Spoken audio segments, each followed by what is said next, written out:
ورحمة الله وبركاته.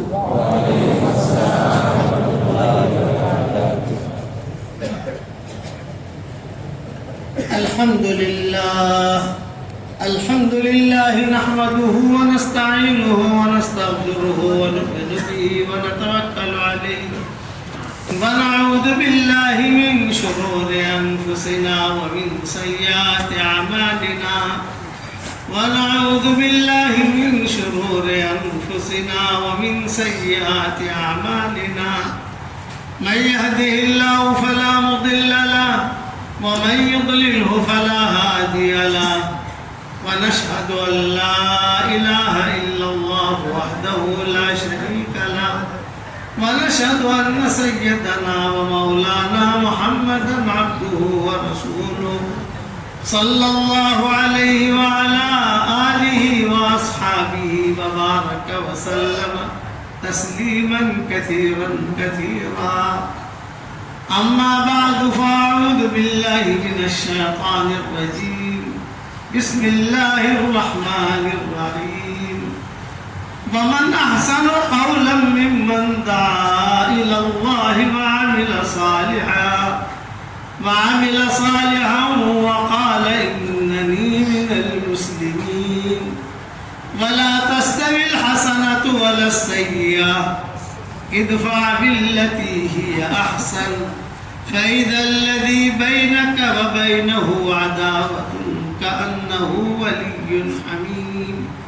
وما يلقاها إلا الذين صبروا وما يلقاها إلا ذو حظ عظيم.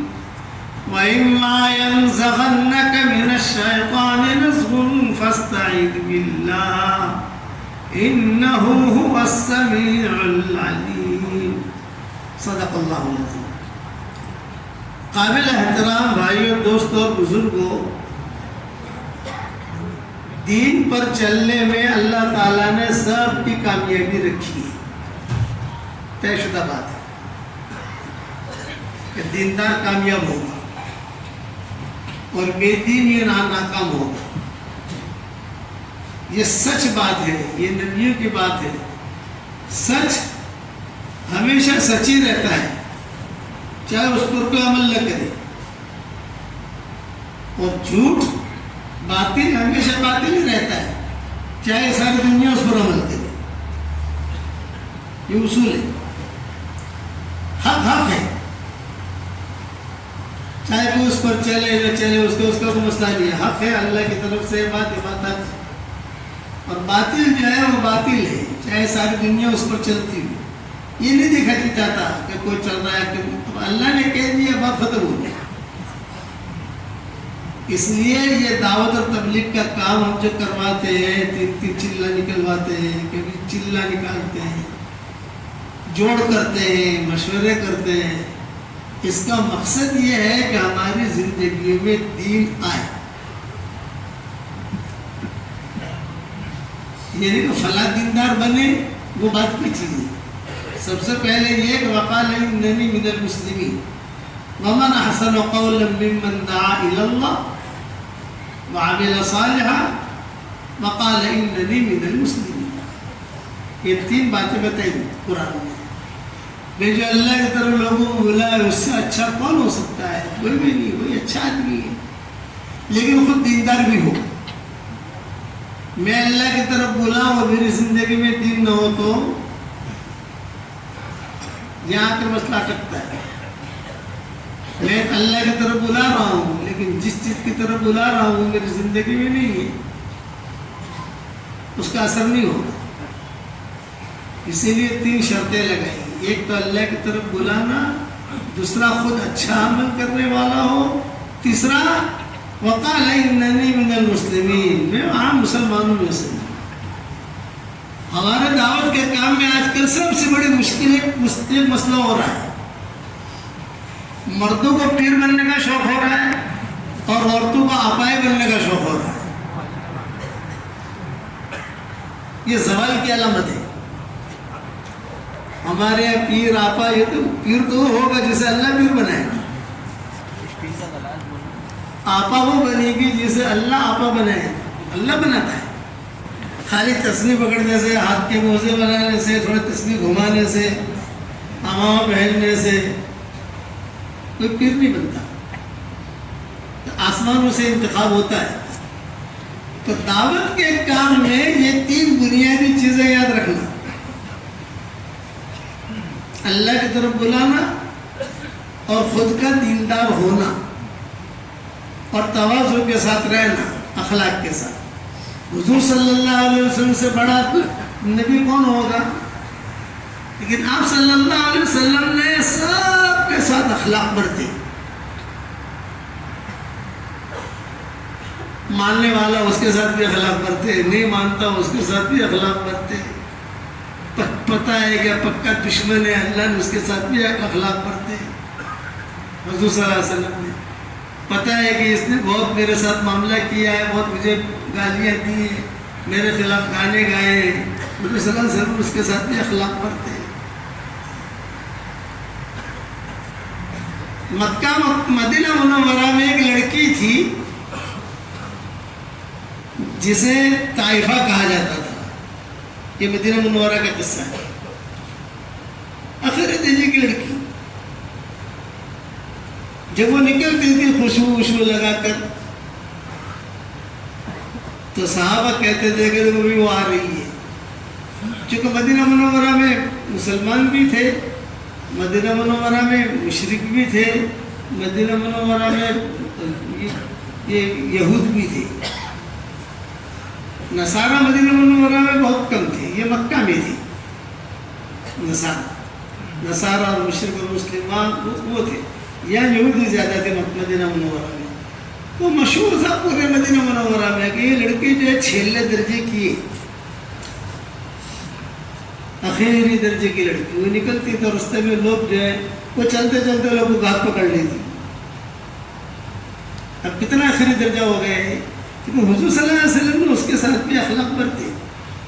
ایک مرتبہ حضور صلی اللہ علیہ وسلم گھر میں اکیلے کھانا کھا رہے تھے، صحن میں وہ لڑکی نکلی. پہلے وہ نکل کر جائے دائیں بائیں اوپر نیچے سب جگہ دیکھتی تھی کہ کون کون ہے، کہاں چلو. اس نے دیکھا کہ حضور صلی اللہ علیہ وسلم بیٹھے ہوئے کھانا کھا رہے ہیں. اس سے سیدھی حدیثوں میں آتا ہے کہ سیدھی جو ہے وہ حضور کی طرف چلی. تو صحابہ کو تشویش ہوئی، ارے نہیں یہ حضور کی طرف جا رہی ہے، دوسروں روکو. ارے کیسے روکے؟ بڑی تیزی سے حضور کی طرف رک کر رہی ہے، بہت تیزی کے ساتھ. تو حدیث میں آتا ہے سیدھی حضور کی طرف گئی. حضور صلی اللہ علیہ وسلم بیٹھے ہوئے کھانا کھا رہے تھے. اتفاق ایسا تھا کہ آپ صلی اللہ علیہ وسلم اکیلے تھے. کوئی نہ کوئی ہوتا تھا حضور کے ساتھ، یا تو بلال ہوتے تھے، یا عبداللہ بن مسعود ہوتے تھے، یا رباح ہوتے تھے، ان کے غلام تھے. وہ وقت کچھ ایسا تھا کہ وہ حضور صلی اللہ علیہ وسلم اکیلے تھے، کھانا کھا رہے تھے بیٹھے ہوئے، اور سامنے آ کر کھڑی ہو گئی. تو حضور صلی اللہ علیہ وسلم نے دیکھا تو اس نے کہا یا محمد اتاکلوا کما یاکل العبد، تم ایسا کھاتے ہو جیسے کوئی غلام کھاتا ہے. تو آپ نے کیا جواب دیا؟ یہ سیرت ہے حضور صلی اللہ علیہ وسلم کی. جیسا جو سنا رہا ہوں کہ حضور صلی اللہ علیہ وسلم کے اخلاق، حضور صلی اللہ علیہ وسلم کی عادت. اگر ہمارے زمانے میں مالیگاؤں میں کوئی ایسی ہوتی اور خدا نہ خدا کے کھڑی ہو جاوے، یہ جاتی کہ نہیں جاتی بھائی یاد ہے، وہاں بات نہیں تھی.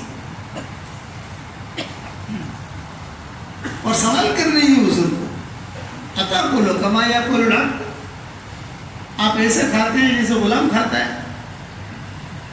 آپ نے فرمایا نعم انا عبد من عباد اللہ آکل کما یاکل العبد، میں اللہ کے بندے میں سے ایک بندہ ہوں، بندہ جیسے کھاتا ہے ویسے کھاتا ہوں. تو اس نے کہا اتاکل وحیدا وتنسانی، اکیلے کھا رہے مجھے بھول گئے. یہ سوال جواب کر رہی ہے حضور صلی اللہ علیہ وسلم سے. اتاکلوا وحیدا وتنسانی، یہ اکیلے کھا رہے ہیں مجھے بھول گئے. آپ نے فرمایا کہ تم ہی کھا لے. تو اس نے کہا نہیں نہیں مجھے اپنے ہاتھ سے کھلائیے. ٹاپ درجہ اخلاق کا. اسی لیے قرآن شریف میں حضور صلی اللہ علیہ وسلم کی نماز کی کوئی تعریف نہیں ملے گی آپ کو کہ آپ کی نماز بہت اچھی ہے, آپ کا رکوع بہت لمبا ہے, آپ کا سجدہ بہت لمبا ہے, اور ان چیزیں نہیں ملے گی. آپ کا حج بہت اچھا ہے, آپ کا عمرہ بہت اچھا ہے, سب کچھ اچھا ہے حضور کا, لیکن قرآن نے اسے ہائی لائٹ نہیں کیا. ہائی لائٹ کیا کر رہے ہیں؟ اخلاق. وَإِنَّكَ لَعَلَىٰ خُلُقٍ عَظِيمٍ. پیارے نبی جی آپ بہت اونچے اخلاق پر, بہت اونچے اخلاق پر. نہیں اپنے ہاتھ کا کھلائیے. ابھی فرمایا لے لقمہ دیا, لے کھا لے بھائی, یہ میرا ہاتھ لگا ہوا. تو کیا کہہ رہی ہے؟ نہیں نہیں نہیں نہیں, اطعمنی ما فی فیک, آپ کے منہ کا لقمہ کھلائیے. فیک اے فمیک, اپنے منہ کا لقمہ. آپ نے اپنے منہ میں سے لقمہ نکالا اور اس کو دیا, اس نے کھایا. وہ کھاتے ہی رضی اللہ تعالیٰ عنہ بن گئی, اور وہ بنی مدینہ منورہ کی بڑی آپا. جا کے مالا گاؤں میں آپا بننے کا شوق ہوتا ہے, وہ ایسے نہیں بنا جاتا. بڑی آپا بنی مدینہ منورہ. جتنے لوگ گھن کرتے تھے اس سے, اس لڑکی سے, اب اتنے لوگ مانگے ڈال رہے ہیں. ارے ہمارے گھر ہمارے بیٹے کا نکاح ہو جائے, میرے بھائی کا نکاح ہو جائے, میرا وہ ہو جائے, میرا وہ ہو جائے. رضی اللہ تعالیٰ عنہ اونچی عورت بنی. تو ہمیشہ یاد رکھنا, میٹھا بول جو لوگوں کے دلوں کو جوڑ دے, یہ کروڑوں نفلوں پر بھاری ہے. اور کڑوا بول جو لوگوں کے دلوں کو توڑ دے, یہ کروڑوں گناہوں پر بھاری ہے. بول اچھے کروائے. حضور صلی اللہ علیہ وسلم صحابہ کی تربیت کی. حضرت عائشہ کی زبان سے اتنا جملہ نکل گیا, ہاں وہ ٹھیک نہیں ہوتی. آپ نے فرمایا تو نے ایسا جملہ کہہ دیا ہے کہ اگر سمندر میں ڈال دیا جائے تو وہ جتنا کڑوا آٹے ہوتا ہے اس سے زیادہ کڑوا بن جائے. اخلاق اخلاق اخلاق. جریر ابن عبداللہ البجلی یہ آئے, یہ یمن کے تھے. جریر ابن عبداللہ البجلی شہزادے تھے یمن کے.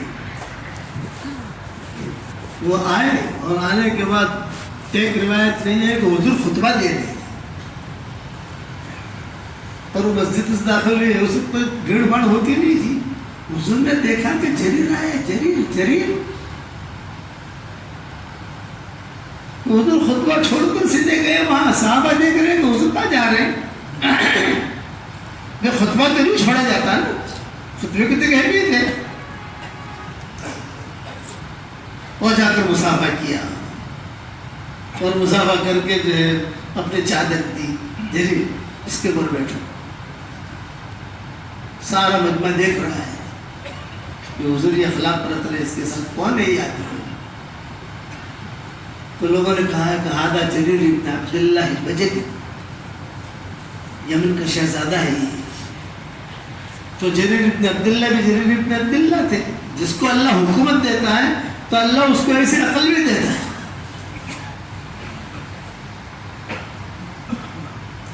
وہ چادر لی اور چادر لے کر اپنے سر پہ رکھی. کہا حضرت یہ چادر, اس کا درجہ یہ نہیں ہے کہ میں بیٹھوں, اس کا درجہ میرا سر ہے. کہا اشہد ان لا الہ الا اللہ واشہد انک رسول اللہ, اللہ کے سچے رسول. یہ اخلاق. اور ایک دوسری روایت بھی ہے کہ حضور اپنے کمرے میں بیٹھے ہوئے تھے, کیونکہ جریر ابن عبداللہ یہ اخیری آنے والے لوگوں میں تھے. اخیری آنے والے لوگوں میں, حضور کے انتقال سے پہلے پہلے یہ آئے جریر ابن عبداللہ. تو یہ اخیری آنے والے لوگوں میں آئے. تو حضور اپنے کمرے میں بیٹھے ہوئے کچھ وصیتیں کر رہے تھے صحابہ کو. عبداللہ بن مسعود بھی تھے, حضرت عبدالرحمن بن عوف بھی تھے, حضرت ابوبکر بھی تھے, حضرت عمر بھی تھے.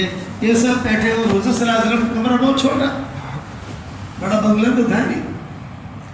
تو جریر ابن عبداللہ کو حضور نے دیکھا کہ باہر کھڑے ہیں, تو حضور صلی اللہ علیہ وسلم نے ایسا دائیں بائیں دیکھا، یہ کوئی جگہ دے دے تو میں ان کو اندر بلاؤں، لیکن یہ جگہ تھی نہیں، سب نیچے بیٹھے ہوئے تھے اور بہت اہم گفتگو تھی وہ حضور صلی اللہ علیہ وسلم کی زندگی کی آخری گفتگو یہ تھی، آخری مشورہ کہو یا آخری گفتگو کہو یا آخری اہم باتیں حضور بتا رہے تھے صحابہ کو کہ میرے جانے کا وقت پوری۔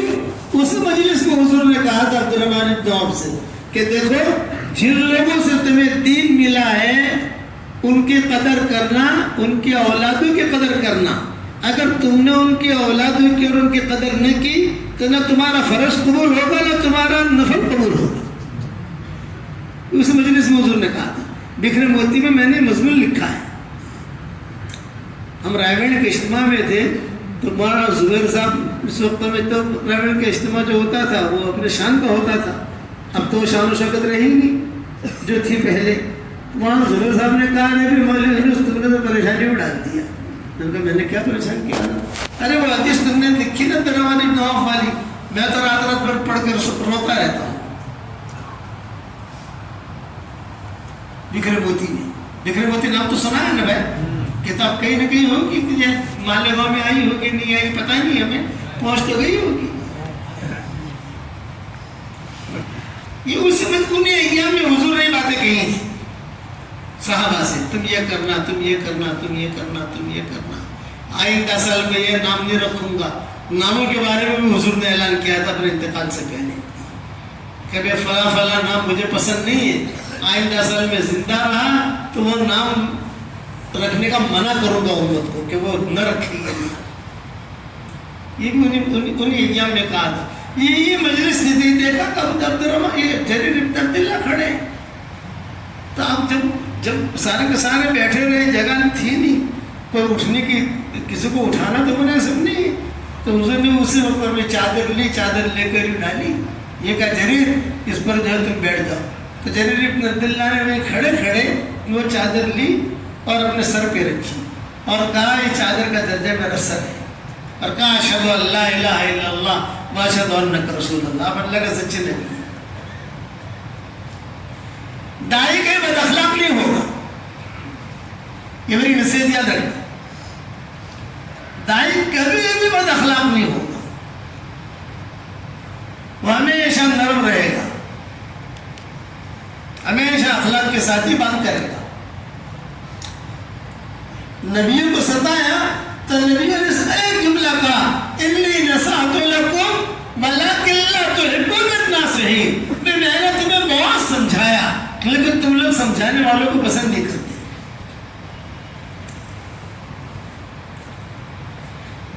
آپ صلی اللہ علیہ وسلم کے زمانے میں معاملات آتے تھے لیکن حضور خاموش۔ جب آپ صلی اللہ علیہ وسلم کا حجۃ الوداع ہوا تو حجۃ الوداع کی بہت تفصیل ہے کتابوں میں لکھی ہے علماء نے، میں نے بھی کچھ بیانات کیے ہیں اس کے اوپر۔ میں حضور کے اخلاق پر صرف ایک مختصر قصہ سناتا ہوں۔ آپ نے اعلان کیا تھا کہ میں ایک رات مکہ مکرمہ جاتے ہوئے ہمیں مقام عقبہ میں ٹھہرنا ہے۔ مقام عقبہ یعنی حضور صلی اللہ علیہ وسلم کے والدہ کی قبر جہاں ہے، پروگرام بنا تھا، ایک رات فلاں جگہ، ایک رات فلاں جگہ، ایک رات فلاں جگہ، ایک رات فلاں جگہ، ایک رات فلاں جگہ۔ مقام عقبہ کی بھی ایک رات تھی۔ خدا کا کرنا ایسا ہوا کہ صبح چلے اور یہ رات جو آنے والی ہے یہ مقام عقبہ میں ٹھہرنا ہے، یہ طے ہوا ہے۔ صحابہ پہلے سے چلے جاتے تھے، حضور صلی اللہ علیہ وسلم کے لیے خیمہ وغیرہ لگا لیتے تھے، یہی ترتیب ہوتی تھی اس وقت میں۔ تو جو قیام گاہ تھی وہاں سے جب چلے تو اچانک جو ہے حضرت صفیہ کے رونے کی آواز ہے۔ آپ نے پوچھا بھئی صفیہ کیوں رو رہی ہے، کیا بات ہے؟ حضور کو تشریف لائے، یہ کیوں رو رہی ہے، تم کیا بات ہے؟ تو حضرت صفیہ نے کہا کہ حضرت میرا اونٹ بیمار ہو گیا، یہ اسے نظر لگ گئی، اتنا بڑا قافلہ ہے آپ کے ساتھ حج کرے گا اور میں محروم۔ تو آپ نے فرمایا کہ اگر تمہارا اونٹ بیمار ہو گیا ہے تمہارا اونٹ جو اس کے نظر لگی ہے، تو اتنا بڑا قافلہ، تم ام المؤمنین ہو، تمہیں کوئی اونٹ نہیں دے گا؟ کئی صحابہ ایسے کہ ان کے پاس ایکسٹرا اونٹ ہے، وہ چل رہے ہیں ساتھ میں نہر کے لیے یا کسی بھی کام کے لیے، انہوں نے لیے ساتھ میں مکہ مکرمہ، ایک اونٹ تمہیں نہیں ملے گا، میں ٹینشن کر دوں۔ حضرت صفیہ جو ہے یہ تھوڑی جذبات میں آ گئی، حضور سمجھا رہے ہیں، وہ اور رو رہی، یہاں تک حدیث میں آتا ہے کہ حضور صلی اللہ علیہ وسلم نے اپنے ہاتھ سے ان کے آنسو بھی پہنچے حضرت صفیہ کے، لیکن جتنا حضور خاموش کرنے کی تدبیر کر رہے ہیں اتنے ان کی آواز نکل رہی ہے حضرت صفیہ کی۔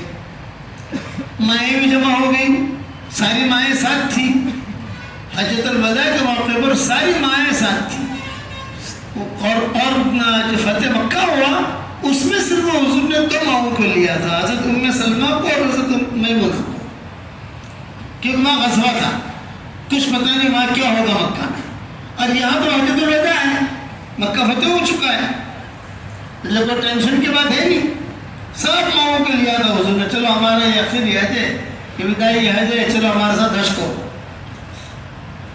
اس زمانے میں پاسپورٹ، ویزا، تصریح یہ چیزیں تو تھی نہیں کہ تصریح لاؤ، یہ کرو وہ کرو وہ تو تھا ہی نہیں، اب شروع ہوا سارا یہ چیزیں۔ تو حضور صلی اللہ علیہ وسلم نے بہت ان کو سمجھایا، مائیں بھی آ گئی، عائشہ بھی آ گئی، وہ بھی آ گئی، سب آ گئی، ارے صفیہ صفیہ صفیہ، آواز باہر نکل رہی ہے تمہاری آواز لوگ سن رہے ہیں، لیکن وہ جتنا سمجھائیں ان کا بس برداشت نہیں ہوا ان کو۔ تو حضور نے اعلان کیا بھائی چلو آج کا سفر کینسل،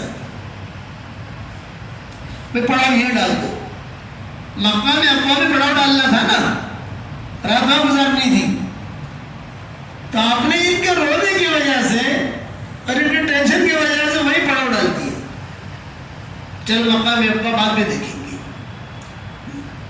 اعلان کر دیا۔ جب اعلان کر دیا تو سارے صحابہ نے اپنے اپنے خیمے لگا لیے، حضور صلی اللہ علیہ وسلم کے لیے بھی خیمے لگا لیے، سب کچھ ہو گیا۔ اب وہ جو ہے خاموشی، لیکن انہیں ایک ہی فکر، میری اٹھنی بیمار ہو گئی ہے، میری اٹھنی کو یہ ہو گیا۔ اب دوپہر کا کھانا بھی پک گیا، ساری تدبیر ہو گئی، آج رات کو سفر نہیں کرنا، یعنی گویا کہ حضرت صفیہ کی وجہ سے یہ سفر آگے پیچھے ہوا، ورنہ آپ کو خوشی تھی کہ آج کی رات مقام ابا میں گزاروں گا، میری والدہ کے یا قبر کے قریب تو نہیں لیکن وہ وادی میں، آدمی کو ماں کی محبت ہوتی ہے۔ اب جب معاملہ ٹھنڈا ہو گیا تو حضرت صفیہ کو ٹینشن کہ یار میری وجہ سے سارا قافلہ رکا۔ امہات المومنین جو تھی ان کی 2 پارٹیاں تھیں، یاد رکھنا، ایک پارٹی کی ذمہ دار حضرت عائشہ تھی اور ایک پارٹی کی ذمہ دار حضرت ام سلمہ تھی۔ تو حضرت صفیہ جو ہے یہ حضرت ام سلمہ کی پارٹی والی ہے، حضرت عائشہ کی پارٹی والی نہیں۔ اور خدا کی شان یہ ہے کہ آج کی رات جو باری تھی وہ حضرت صفیہ کی باری تھی، جہاں پڑاؤ ڈالتے تھے وہاں ہر ماں کی باری لگتی تھی، کبھی ایک ماں جو ہے حضور کی خدمت کے لیے رات میں چلے جاتی تھی، دوسرے دن دوسری ماں، تیسری رات تیسری ماں، یہ ترتیب ہوتی تھی۔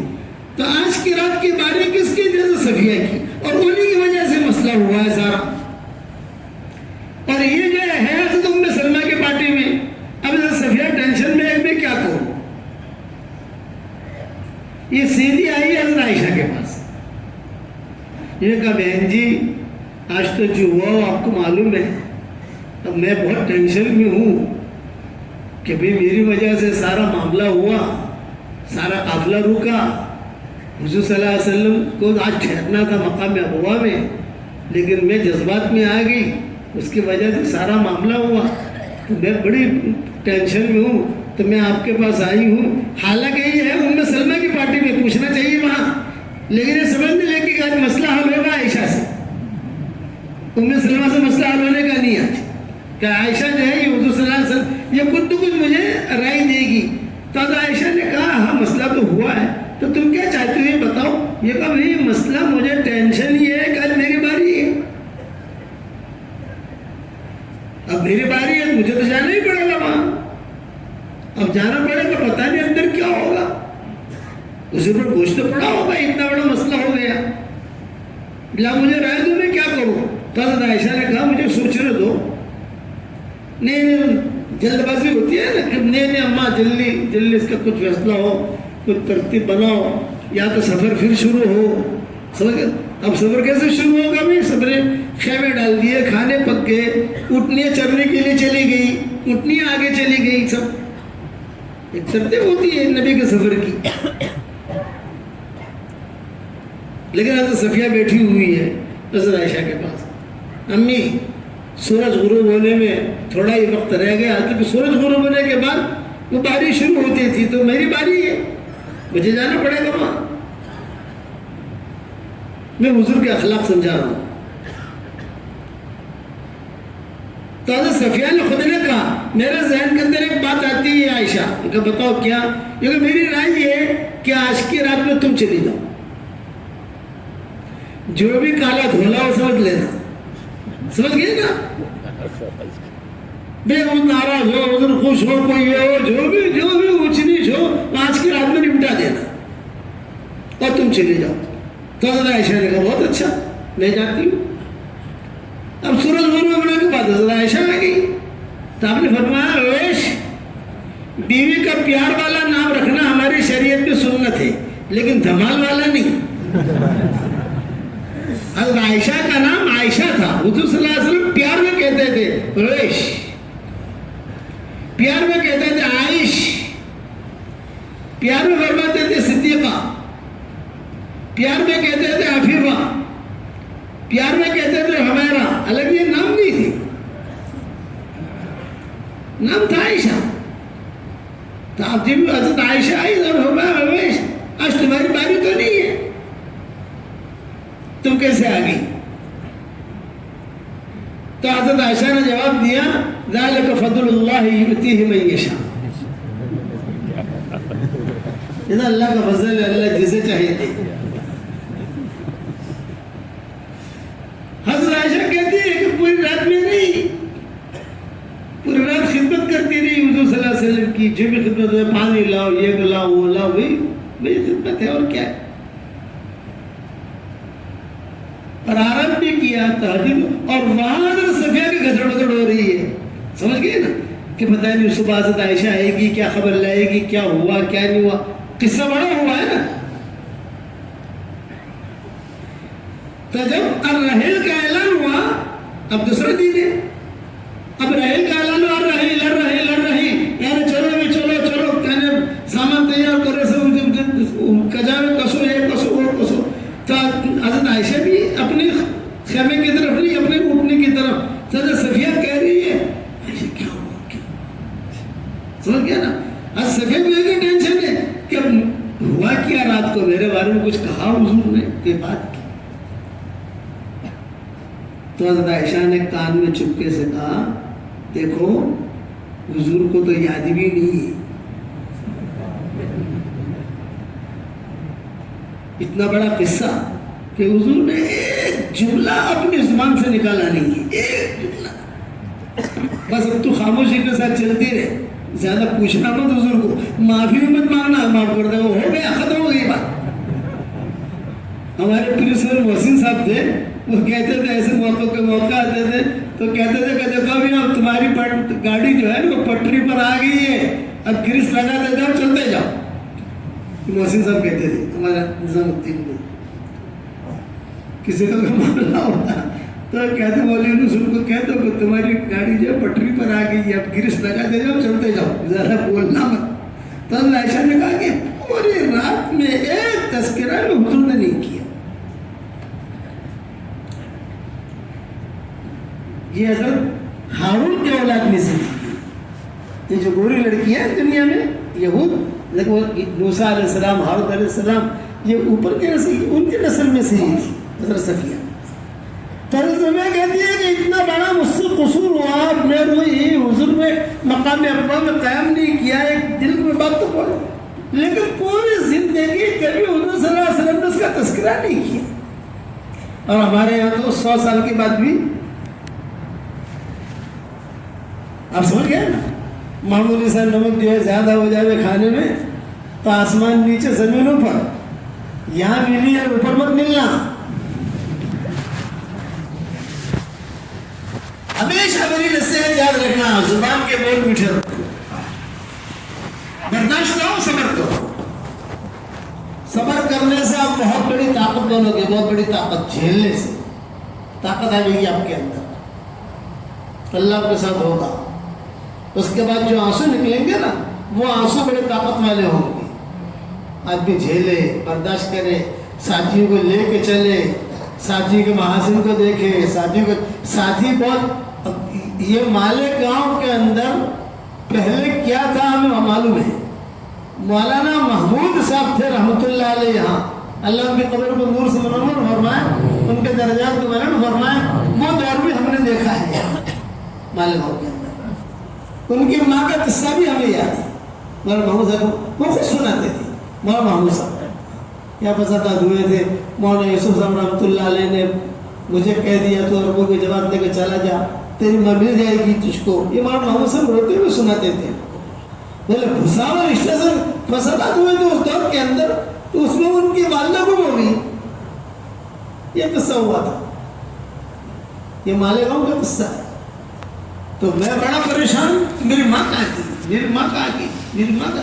تو مولانا یوسف صاحب رحمۃ اللہ علیہ کے بعد میرے والد صاحب، میرے ابا کو تو پہچانتا ہوں میں آپ لوگ، مولانا عمر صاحب پالنپوری رحمۃ اللہ علیہ، جو جوان ہیں انہوں نے دیکھا نہیں، جو بوڑھے ہیں انہوں نے ان کے بیانات خوب سنے ہوں گے، نظام الدین میں بھی، یہاں پر بھی. تو لے کر گئے، یہ کہا کہ حضرت یہ محمود ہے، داڑھی سفید تھی ان کی اس وقت میں، اور یہ جو ہے بہت پریشان ہے. تو مولانا یوسف رحمۃ اللہ نے فرمایا کیا پریشانی ہے؟ میری ماں گم ہو گئی، پتہ نہیں ہے زندہ ہے مر گئی، کچھ پتہ نہیں. تو مولانا یوسف صاحب رحمۃ اللہ نے فرمایا اللہ جو چاہتا ہے وہ ہوگا. میں تو جو ہے یہ عربوں کی جماعت ہے، یہ عربوں کی جماعت لے کر مدراس جا. عربوں کی جماعت دی تھی مولانا محمود صاحب. تو مولانا محمود صاحب رحمۃ اللہ علیہ کہتے تھے بھساول اسٹیشن کے اوپر ٹرین ٹھہری، صبح کا وقت تھا.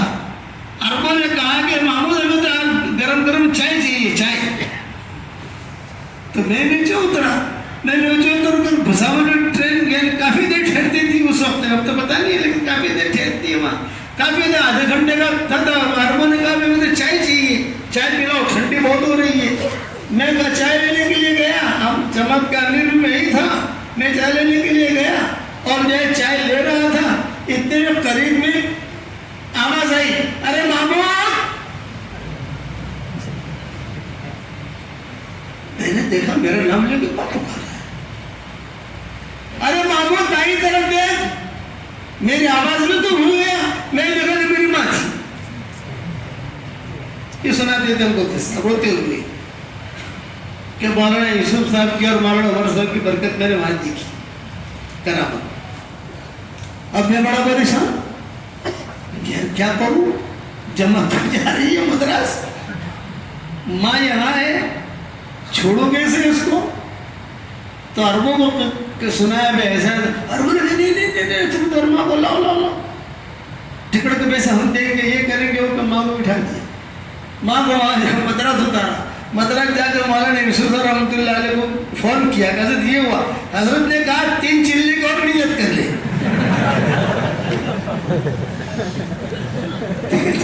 تیرا کام اللہ نے بنایا ہے، 3 چلی کو اور نیت کر. یہ مالیگاؤں کا قصہ ہے.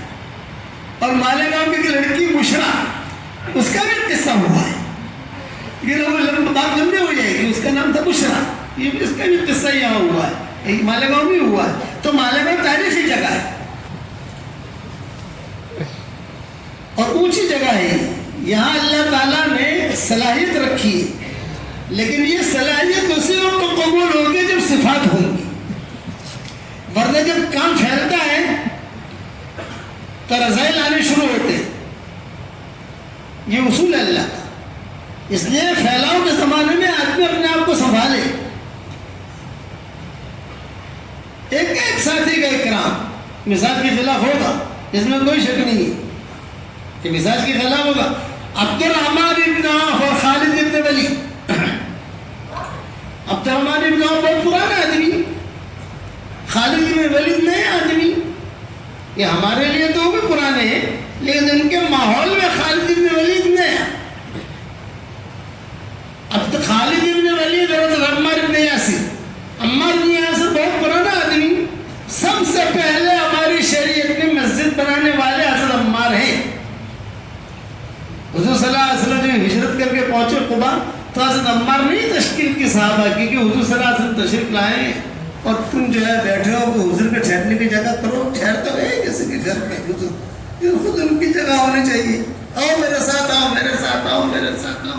پہاڑ پر لے گئے، پہاڑ پتھر اٹھائے لائے، وہ بھی صحابہ بھی لائے. شام ہوتے ہوتے مسجد بن گئی.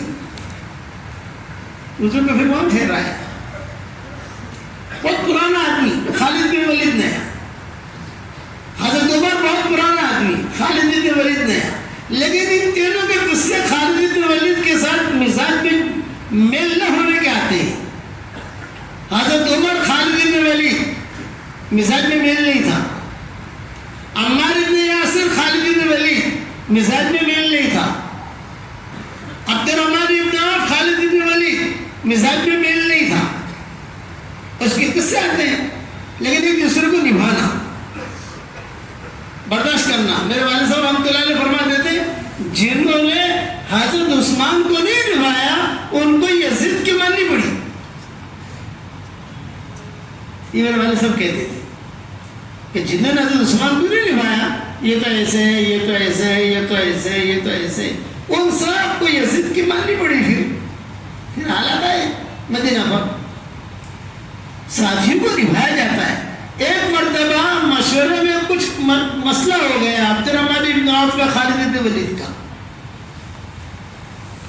تو حضرت عبد الرحمن بن عوف کھڑے ہو گئے مشورے سے اور سیدھے آگے حضور صلی اللہ علیہ وسلم کے پاس. تو آپ صلی اللہ علیہ وسلم نے فرمایا کہ کیوں آئے عبد الرحمن، کیا بات ہے؟ تو فرمایا کہ حضرت وہ چھوک رہا ہے نا خالد بن ولید، تمہیں کچھ نہ کچھ مشورے میں کہتا رہتا ہے، بولتا رہتا ہے، دل میں تکلیف ہوتی ہے. میں جو رائے دیتا ہوں میری رائے کے خلاف اس کی رائے ہوتی ہے. یہ نیا نیا آیا ہے، جوش ہے اس کو، وہ دائیں بائیں سمجھتا نہیں ہے کہ کیا ہونا چاہیے. تو یہ باتیں ہو رہی ہے، اتنا میں خالد بن ولید آ گئے ہانپتے کانپتے. اب حضور صلی اللہ علیہ وسلم ہے، عبد الرحمن بن عوف ہے، خالد بن ولید ہے. خالد بن ولید نے آتے ہی شکایت شروع کر دی حضور کے سامنے. حضرت یہ بڑے میاں ہیں، یہ جو ہے پتہ نہیں کیسی کیسی رائے دیتے ہیں اور میرا ان سے میل ہوتا نہیں ہے، میرا ان سے جوڑ ہوتا نہیں ہے. اب آپ نے کیا جواب دیا؟ یہ جواب یہ اصول ہے. آپ نے جواب یہ دیا کہ یا خالد انت تحترم عبد الرحمن بن عوف لأنه بدری. اے خالد تو عبد الرحمن بن عوف کا احترام کر، اس لیے کہ یہ بدری ہے. خالد تو بدری نہیں ہے. خالد بن ولید بدر میں شریک نہیں ہوئے تھے. تو خالد بن ولید نے کہا کب تک احترام کروں ان کا؟ تو روزانہ مشورے میں بیٹھنا ہے اور روزانہ سننا ہے. علامت احترم یا رسول اللہ کا آپ نے جواب دیا. فالتفت رسول صلی اللہ علیہ وسلم الی عبد الرحمن بن عوف. عبد الرحمن بن عوف کی طرف متوجہ ہوئے اور فرمایا عبد الرحمن بن عوف تم خالد بن ولید کا احترام کرو لأنه سیف من سیوف اللہ. یہ اصول ہے. تم خالد بن ولید کا احترام کرو اس لیے کہ یہ اللہ کی تلوار میں سے ایک تلوار ہے. دونوں کو جوڑ دیا.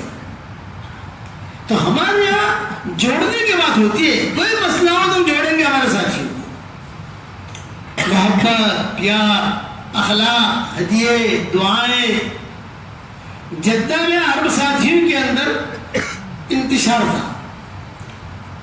لہیاری گروپ ایک طرف، دوسرا گروپ ایک طرف. میں بڑا پریشان. اچھا بیان میں یہاں بھی کرتا ہوں، یہاں بھی کرتا ہوں. ان کی عورتیں بھی میرا بیان سنتی ہے، ان کی عورتیں میرا بیان سنتی ہے. یہ لوگ بھی دعوت کرتے ہیں، وہ بھی دعوت کرتے ہیں. میں بڑا پریشان. میں نے کہا یار یہ تبلیغ والوں میں اگر یہ لڑائیاں ہوئی ہیں ایسی تو کہاں تک پہنچے گا معاملہ، ہم تو جوڑنے والے ہیں. تو میں نے ساری وہاں پہ جو ساتھی تھے ان کو جمع کیا. میں نے کہا یار آپ لوگوں کی لڑائی میری سمجھ میں نہیں آتی، کیا کریں. میں نے کہا ایک مہینے کے لیے تبلیغ کو چھوڑ دو آپ. تو کیا کریں ہم؟ ایک مہینے کے لیے سب ایک دوسرے کی دعوتیں کرو، لکھو کل رات کس کیا کھانا ہے، فلاں کیا، پرسوں کس کیا کھانا ہے. ایک مہینے کے کھانے کی دعوتیں شروع کر دی سب کی، اور سب جوڑو، سب کو جوڑ کر جو ہے ہم بھی جاتے تھے وہاں جا کر بیان وغیرہ کرتے، کھانا پینا یہ وہ. ماشاءاللہ اس وقت سے لے کر اب تک لڑائی نہیں ہے. اکرام، محبت، اخلاق یہ بہت بنیادی چیز ہے، یاد رکھنا. حکمت، بغیر حکمت کا ہمارا کام نہیں چلے گا، بغیر اخلاق کا نہیں چلے گا. آج تو اگر آپ اپنی بیوی بچے پر بھی دادا گیری کرو گے نا تو وہ آپ کو چھوڑ دیں گے. حضور صلی اللہ علیہ وسلم اللہ کے نبی ہے، تو حضور نبی ہوتے ہوئے بھی حکمت برتتے تھے. ایک مرتبہ عائشہ اور حضور صلی اللہ علیہ وسلم بیٹھے ہوئے تنہا، کوئی نہیں، اور حضرت عائشہ کہتی تھی کہ میں حضور صلی اللہ علیہ وسلم کا چہرہ پڑھ لیتی تھی کہ آج خوش ہے، گڑ میں ہے. تو حضور صلی اللہ علیہ وسلم سے عائشہ نے کہا حضرت ایک سوال کروں، یہ حکمت پر کہہ رہا ہوں، ایک سوال کروں؟ آپ نے فرمایا ہاں کرو. فرمایا حضرت آپ کی امہات المومنین ہیں، آپ کی بیگمیں ہیں، سب سے زیادہ آپ کو کس سے محبت ہے؟ یہ حضرت عائشہ نے سوال کیا. تو حضور صلی اللہ علیہ وسلم نے جواب دیا تجھ سے. بس جو حضور نے جواب دیا تو حضرت عائشہ خوش ہو گئی اور فوراً جو ہے اپنی جلباب لی، اپنا جو بھی چادر تھی. یہ برقع مالے گا مجھے اور عورتوں کے، یہ برقع نہیں ہے بھائی، یہ چکر میں مت رہنا. یہ کس نے مجھے برقع کہہ دیا ہے؟ سارے فیشن والے برقع ہوتے ہیں. ہمارے شریعت میں جلباب ہوتا ہے، جلباب جو ایران کی عورتیں پہنتی ہیں خراسان میں، اور جہاں ہمارے یہاں مکہ مدینہ کے اندر دیہات کی عورتیں پہنتی ہیں. بڑی بڑی ہم بیان کے لیے جاتے ہیں، جب ہمارا بیان عورتوں میں ہوتا ہے تو سب بڑی بڑی چادریں اوڑھ کر ہال میں آتی ہے بیان سننے کے لیے، پتہ نہ چلے ٹھیک. یہ تو ایک قسم کا کرتا ہے فیشن والا، یہاں سے یہ کٹ مارا ہوا، یہاں سے کٹ مارا ہوا، پھر یہاں پر کوئی لائن نہ لگے، لائن نہ لگے، اور جب ایک دم چست. ٹھیک ہے برقع کا نام دے دو، لیکن اصل جلباب ہونے سے قرآن میں جلابی بھی ہی، قرآن کا جملہ جلابی بھی. تو عائشہ نے اپنا جلباب لیا اور لے کر جانے لگی. آپ نے فرمایا عائش کہاں جا رہی ہے؟ عائش کہاں جا رہی ہو؟ کہاں جا رہی؟ یہ کہا میں سب کو کہنے جا رہی ہوں. کہ میں نے حضور سے پوچھا کہ اتنی تمہاری امہات المومنین ہے یعنی بیگمیں ہیں، آپ کو سب سے زیادہ محبت کس سے ہے؟ تو آپ نے جواب دیا کہ مجھے عائشہ سے محبت ہے. آپ نے فرمایا فتنہ کرائے گی گھر کے اندر. آیا واپس بلایا اور واپس بلا کر بٹھایا. فقربها، قریب کیا، قریب کر کے کہا دیکھو عائشہ میں تمہیں ایک ہدیہ دیتا ہوں، بس شرط ہے کہ کسی کو بتانا مت. ایسے نے کہا بہت اچھا، تیرے میرے درمیان کسی کو کہنا مت کہ اس نے مجھے ہدیہ دیا تھا. نیچے کھجوریں رکھی ہوئی تھی، کھجوریں جو حضور صلی اللہ علیہ وسلم نے مٹھی پر کھجوریں لی اور حضرت عائشہ کے ہاتھ میں دی.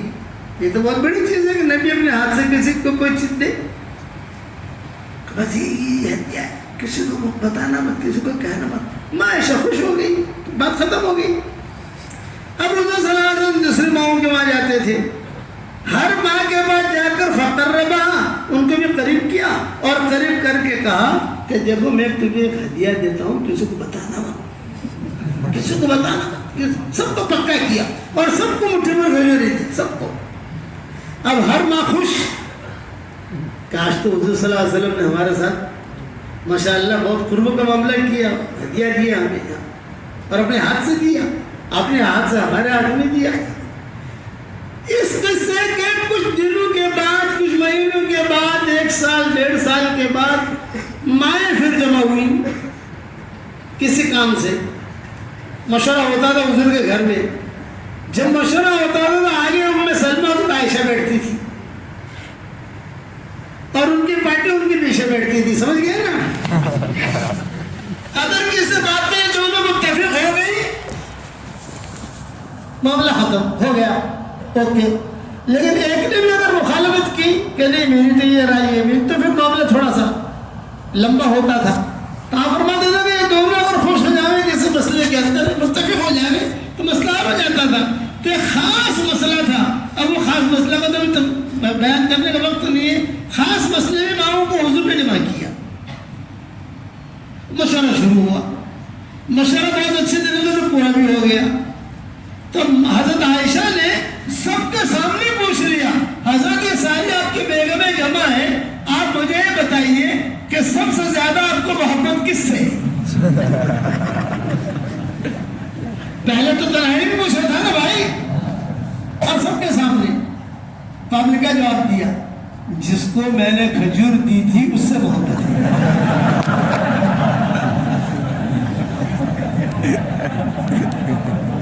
ارے مالے کا مالے سمجھ گئے؟ سب کو چھوڑ دیا نا یہ حکمت. اگر سب کے سامنے حضور کہتے کہ تجھ سے ہے تو لڑائی ہوتی نہیں ہوتی. اچھا تو آپ نے بتایا جس کو میں نے کھجور دی تھی اس سے ہر ماں سمجھ گئی مجھے کھجور دی تھی مجھے کھجور دی تھی. میٹر نہیں.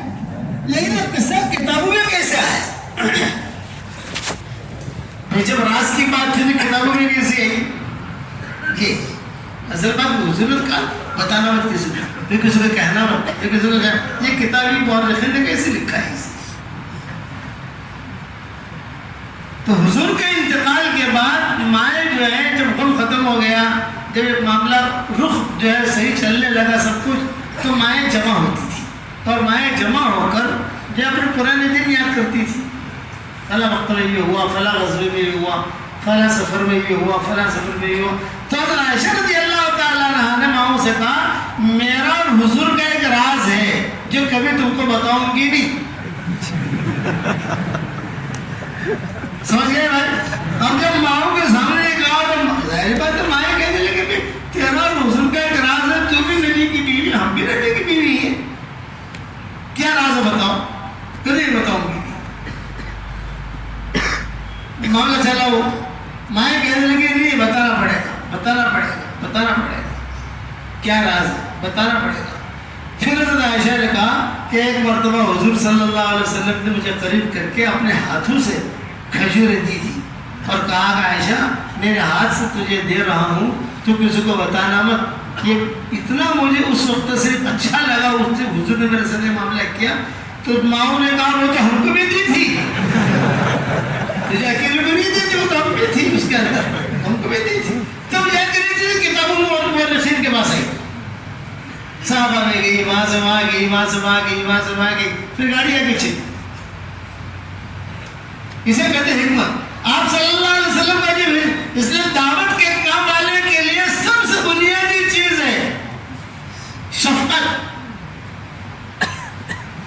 دوسرا اخلاق، تیسرا حکمت. نفاق نہیں، دل میں کوئی زبان پر نہ ختم ہو گیا، ہمارا معاملہ ختم ہو جائے گا. اگر ہم چاہتے ہیں کہ دعوت کے کام میں ٹاپ پر چلیں، صفات کے ساتھ ہمیں چلنا ہوگا. اور سب سے بڑی صفت ہے ہمارا دل قلب سلیم ہونا چاہیے. مالے مالو یہ مسئلہ ذہن میں رکھنا. دل کی دو قسمیں ہیں، ایک قلب سلیم اور ایک قلب سقیم. قلب سلیم اسے کہتے ہیں جس کا دل پاک صاف ہو، کسی کے بارے میں اس کے دل کے اندر کوئی بدگمانی نہیں، حسد نہیں. اسے قلب سلیم کہتے ہیں. اور قلب سقیم کسے کہتے ہیں؟ جس کے دل میں کچرا بھرا ہو، یہ ساتھی ٹھیک نہیں ہے، یہ ساتھی ٹھیک نہیں ہے. میرے والد صاحب رحمۃ اللہ علیہ مرکز میں بیٹھے ہوئے اور ایک آدمی آیا، اس نے آ کر جو ہے سب کی شکایتیں کرنی شروع کی. ابا سنتے رہے، ابا کو ڈائبٹیز تھی، اب یہ بھی حضرت خراب ہے، یہ بھی خراب ہے، یہ بھی خراب ہے، یہ بھی خراب ہے. تو میرے والد صاحب رحمۃ اللہ علیہ نے کہا ماشاء اللہ یہ سب خراب ہیں تو آپ الحمدللہ جبریل ہیں. مکے والے سب نے کہا یہ تو سب خراب ہے، مرکز میں جتنے ہیں سب خراب ہے، آپ جبریل۔ تب میں نے کہا کام ایسا نہیں چلتا، سب کو لے کے چلنا ہوتا ہے ہمیں۔ تو قلب سلیم، قلب سقیم، قلب سلیم کسے کہتے ہیں؟ جس کا دل پاک صاف، اور قلب سقیم کسے کہتے ہیں؟ جس کے دل کے اندر کچرا۔ تو اتنا یاد رکھنا، جس آدمی کا دل پاک صاف ہوگا اس کی عبادت بھی قبول، اس کی دعا بھی قبول، اس کی دعوت بھی قبول، اس کا کش بھی قبول۔ اور جس آدمی کے دل میں کچرا ہوگا نیکیاں ملے گی قبول نہیں کریں گے ہم، لیکن اللہ کا اصول ہے انما يتقبل اللہ من المتقین، ہم تو تقوی والوں کا قبول کرتے ہیں۔ اور تقوی والے کسے کہتے ہیں؟ جس کا دل پاک صاف۔ ہماری شریعت میں نیکیاں کمانا بہت آسان ہے، روبان دینے میں ہماری شریعت میں نیکیاں کمانا بہت آسان ہے، مشکل کیا ہے؟ قبول کرنا۔ نیکیاں کمانا تو اتنا آسان ہے، ایک دعا پڑھانا ہو پڑھو، ربنا اغفر لی ولوالدی وللمؤمنین یوم یقوم الحساب۔ دیکھو جس نے پڑھا میرے ساتھ، اس وقت میں دنیا میں جتنے مسلمان مرد عورتیں ہیں اس وقت میں، ان سب کے برابر اللہ نے اس کے اکاؤنٹ میں نیکیاں داخل کر دی۔ کتنا آسان ہے۔ میری جو کتاب چھپتی ہے یا جو میرا قرآن کا ترجمہ آتا ہے، جو بھی، میں سب سے پہلے یہ دعا ہائی لائٹ کر لیتا ہوں شروع سے لے کے، کم سے کم ایک مرتبہ پڑھے گا ہو تو نیکیاں تو آ جائے گی۔ ایسا کہ مجھے نیکیاں، یہ میں نیچے اتر کے بات کر رہا ہوں۔ میں نے بعض علماء نے لکھا ہے کہ حضور صلی اللہ علیہ وسلم نے فرمایا من استغفر للمؤمنین والمؤمنات، یہ حدیث کے جملے۔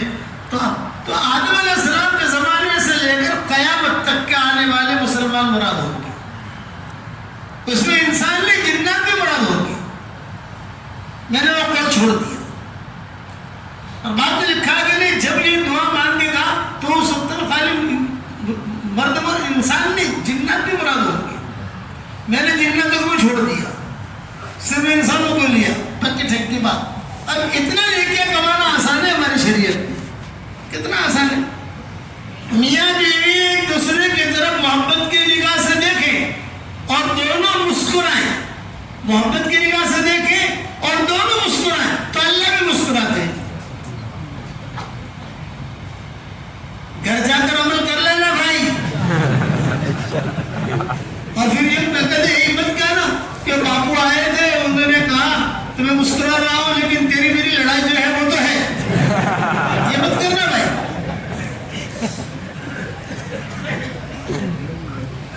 کتنا اچھا، میاں بیوی دونوں ایک دوسرے سے مسافہ کریں، اور مسافہ کر کے 10 انگلیاں اس کی 10 انگلیاں اس کی، دونوں مسافہ کر رہے ہیں، سمجھ گئے؟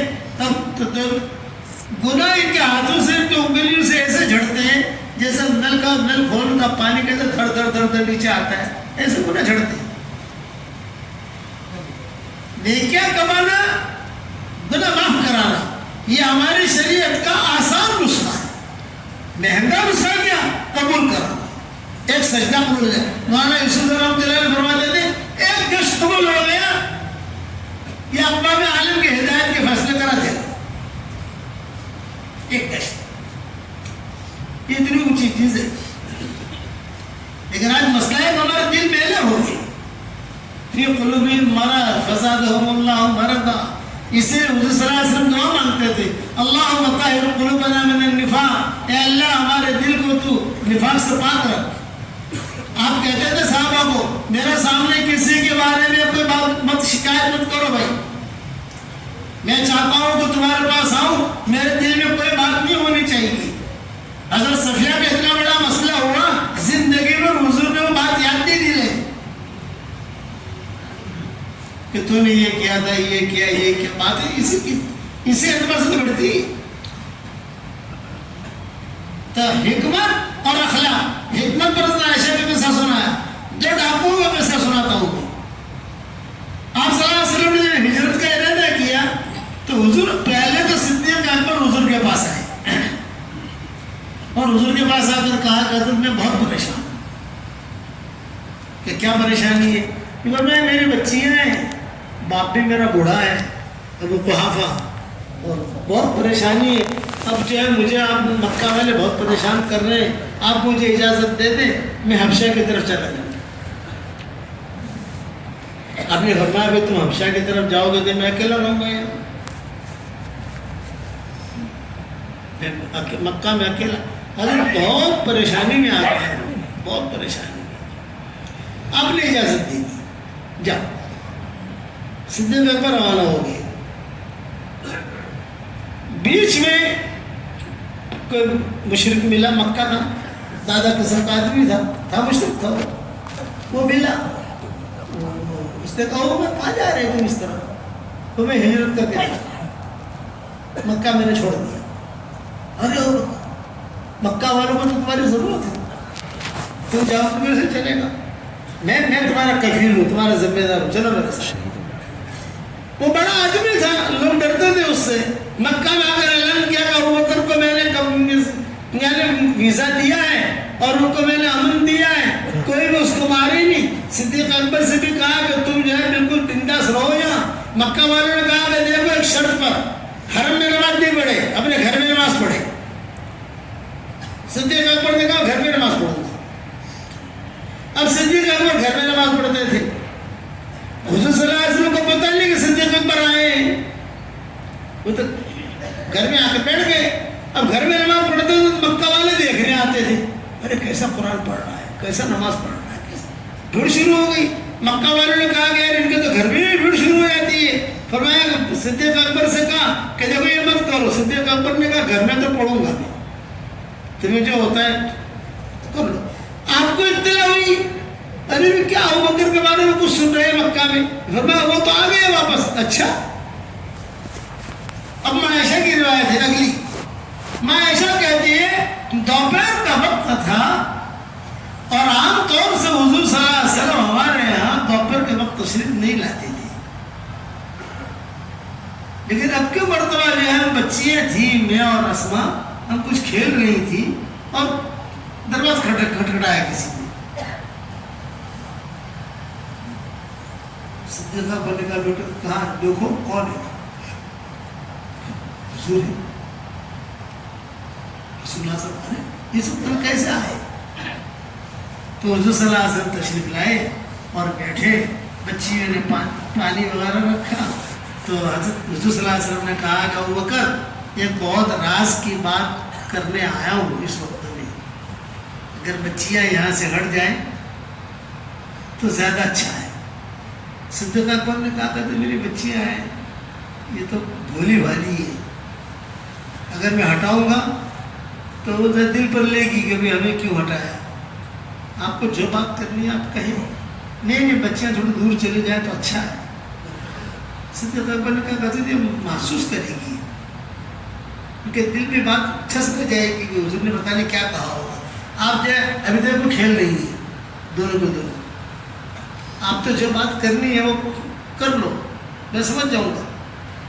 وہ تو حضور نے فرمایا جبریل آئے ہیں اور جبریل نے مجھے کہا ہے کہ تم ہجرت کرو، یا تو بحرین چلے جاؤ یا مدینہ چلے جاؤ، حالات یہاں کے بہت بگڑ رہے ہیں، تو میں نے مدینہ کا طے کر لیا ہے، مدینہ جانا۔ تو میں نے جبریل سے پوچھا کہ میں اکیلا کیسے جاؤں؟ تو کہا اللہ نے حکم دیا ہے ابو بکر کو اپنے ساتھ لے لو۔ جب صدیق اکبر نے یہ سنا تو ان کی تو ہچکیاں بن گئی، اللہ نے میرا نام لیا، ابو بکر کو اپنے ساتھ لیا، تو بہت بڑی چیز ہو گئی نا، آسمانوں سے فیصلہ ہو گیا۔ تو صدیق اکبر نے کہا کہ حضرت اب مکہ مکرمہ کی مدینہ منورہ کا نظام بناتے ہیں سب۔ تو حضور نے کیا فرمایا؟ میں حکمت پر ایک قصہ سنا رہا ہوں۔ حضور نے فرمایا کہ ابو بکر دیکھو مکہ والوں کو پتہ نہ چلے ہم کیسے نکلے ہیں، کب نکلے ہیں، کہاں جائیں گے، کہاں ٹھہریں گے، ایک کام صرف تم کرو، تمہارے ذمہ سے ایک کام ہے، وہ کام یہ کہ کوئی ایسا رہبر ڈھونڈو کہ جو ہم دونوں کو مدینہ منورہ عام رستے سے نہ لے جائے بلکہ اندر رستے سے ہمیں لے جائے۔ ہم ابھی آ رہے تھے بمبئی سے، تو جو گھاٹ آتا ہے نا بہت ٹریفک. تو پھر ہم اندر کے راستے سے آئے, اندر گاؤں دیہاتوں کرتے ہم نے کہا چلو اللہ کا شکر ہے یہاں پر بھی ذکر کرنے کا موقع مل گیا. تو حضور نے ابو بکر سے کہا کہ ایسے راستے سے بھی لے جائے